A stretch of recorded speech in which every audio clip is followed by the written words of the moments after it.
On September 4th, 2025, a massive immigration raid took place in the state of Georgia, shaking the foundations of both U.S. immigration policy and South Korea's investment confidence.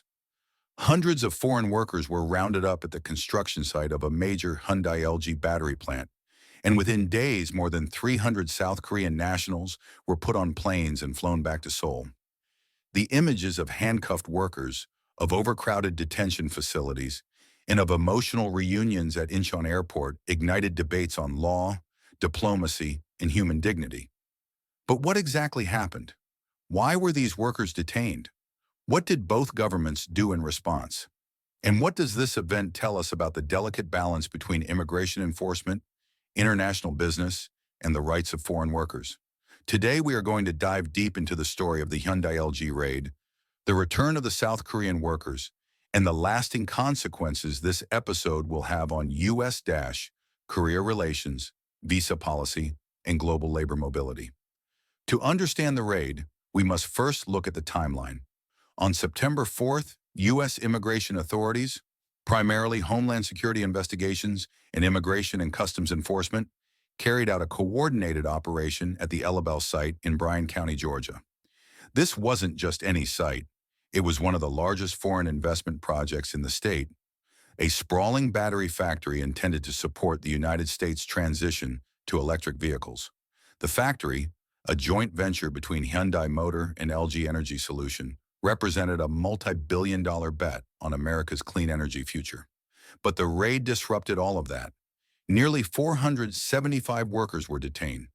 Out of those, more than 300 were South Korean nationals. Others included citizens from China, Japan, Indonesia, and several Latin American countries. They were transported to a federal detention facility in Folkestone, Georgia, nearly 300 miles away from the construction site. Reports soon emerged about the conditions inside that facility. Detainees described being shackled at the hands, waist, and ankles. Rooms were overcrowded. In some cases, detainees ate, slept, and used the toilet all in the same confined space. For men and women accustomed to professional work environments, the sudden plunge into such conditions was a shock. Many said they had little information about why they were being held or how long they would remain in custody. So why did U.S. authorities launch such a large raid?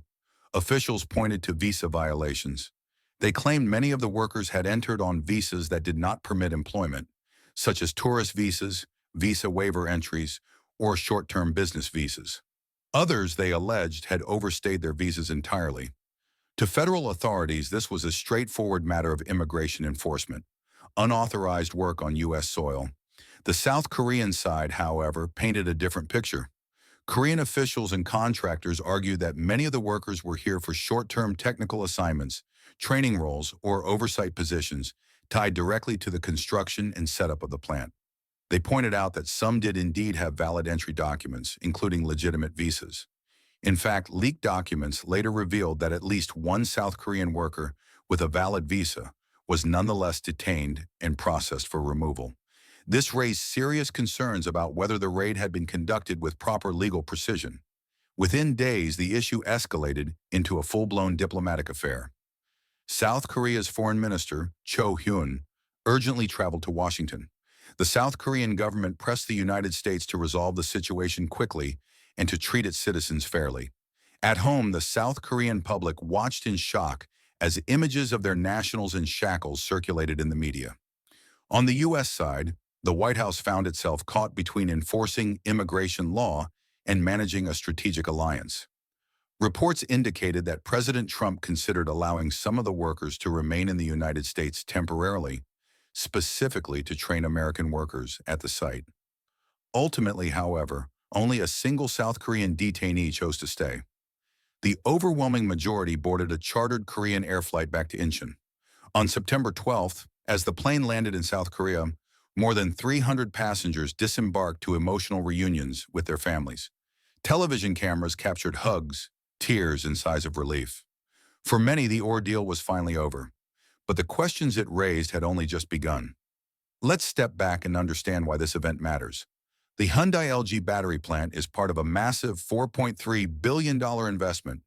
For the United States, it is more than just a construction site. It is a cornerstone of economic development, clean energy transition, and the promise of thousands of jobs.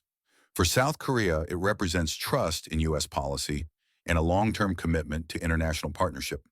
But building such facilities requires specialized knowledge, engineers, technicians, and skilled workers who understand the machinery, the design, and the systems being installed.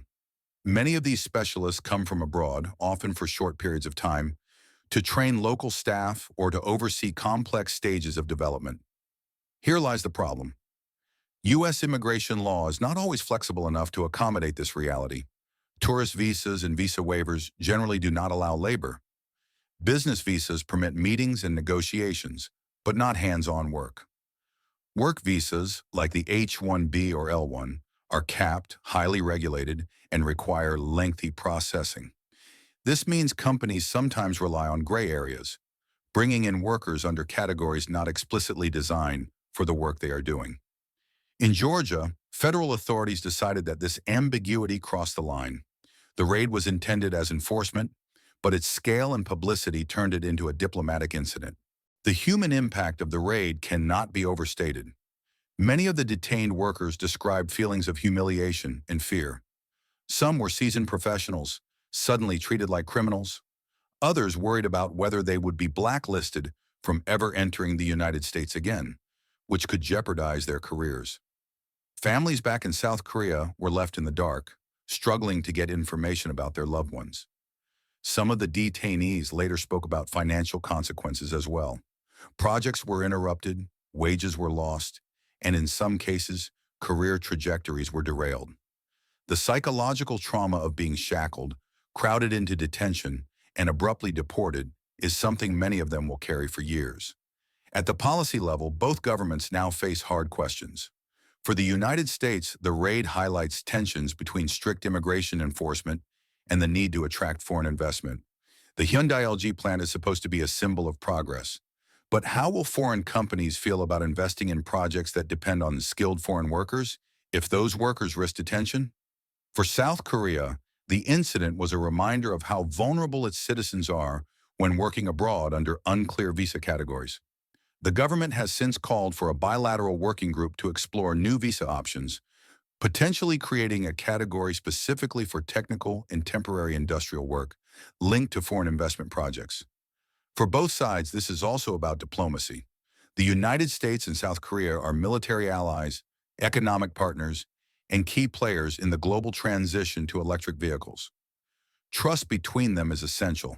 Events like this strain that trust. Looking ahead, several outcomes are possible. First, the U.S. may revisit its visa categories to better address the realities of global investment projects. Some lawmakers have already suggested new visa types for short-term technical specialists. Second, companies like Hyundai and LG will likely adjust their staffing strategies, either by training more U.S. workers earlier or by working more closely with immigration lawyers to ensure compliance. Third, this incident could inspire broader conversations about human rights and immigration enforcement. The images of shackled professionals crowded in detention have sparked outrage not only in South Korea but internationally. Advocates argue that even when visas are violated, enforcement must be carried out with dignity and proportionality. The Hyundai LG raid and the return of the South Korean workers is more than a one-time event. It is a case study in globalization, where investment flows easily across borders, but people do not. It reveals the clash between 20th century immigration systems and 21st century economic realities. For the workers, the ordeal is personal. For the companies, it is financial. For the governments, it is political.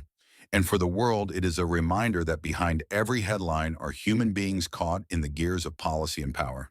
As the dust settles, the key question is, will this incident become a turning point for reform, or will it fade into memory as just another clash between immigration law and global labor needs? For now, more than 300 South Koreans are back home, grateful to be reunited with their families but carrying the scars of detention. Their return does not erase the trauma, nor does it solve the systemic issues that caused it. Until immigration law evolves to meet the realities of modern global work, such conflicts are likely to happen again.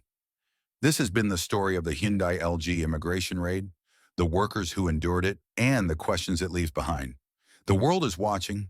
The future of labor mobility, international investment, and U.S.-Korea trust may well depend on what happens next.